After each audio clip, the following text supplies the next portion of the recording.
இன்னைக்கு பாருங்க, நடிகர் இத்தனைக்கெல்லாம் விகிதாச்சாரம் சொல்றாங்கல்ல. ஜாதி அடிப்படையில் இடஒதுக்கீடு, சிறுபான்மை பெரும்பான்மை அடிப்படையில் இடஒதுக்கீடு, மத அடிப்படையில் உள்ளொதுக்கீடு, மேலொதுக்கீடு, கீழொதுக்கீடுங்கிறாங்கல்ல. தொழில் அடிப்படையில் ஒதுக்கீடு கொடுங்க.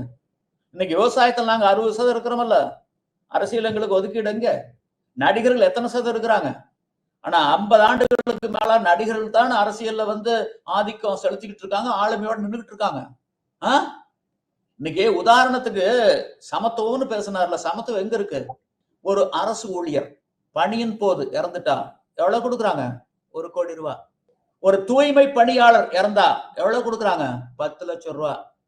ஒரு விவசாயி உழவோட்டிக்கிட்டு இருக்கிற மின்னல் தாக்கி செத்து போயிட்டா அவனுக்கு கொடுக்கறது 2 லட்சம். 50 விவசாயிகள் சேர்ந்தாதான் ஒரு அரசு ஊழியர்களுக்கு சமம். எங்க சமத்துவம் இருக்குது? என்ன சமத்துவம் கொண்டு வர போறீங்க?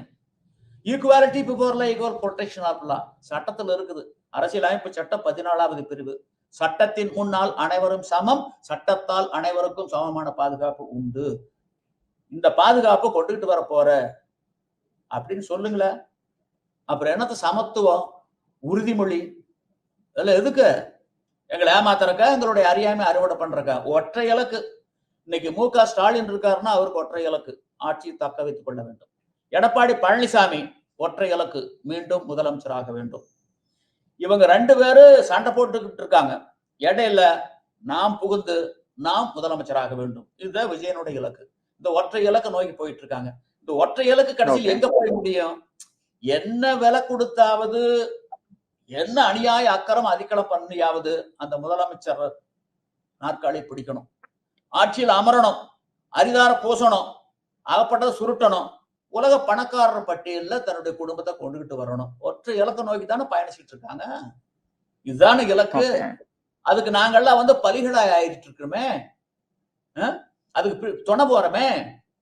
நீங்க என்னைக்கு நாங்கெல்லாம் வாக்காளர்களாகிய நாங்கள், எஜமானர்களாகிய நாங்கள் நேர்மையா மனசாட்சியை முன்னிறுத்தி வாக்களிக்கிறோமோ, அன்னைக்குதான் உண்மையான ஜனநாயக நாட்டுல மலரும். அதுதான் வள்ளுவர் அன்னைக்கே சொன்னாரு, இதனால் இவன் முடிக்கும் என்றாய்ந்து அதனை அவன் கண் விடல் என்ற அடிப்படையில் என்று வாக்களிக்கின்றோமோ அன்னைக்குதான் நாட்டுல ஜனநாயகம் மலர்ந்ததாக அர்த்தம்.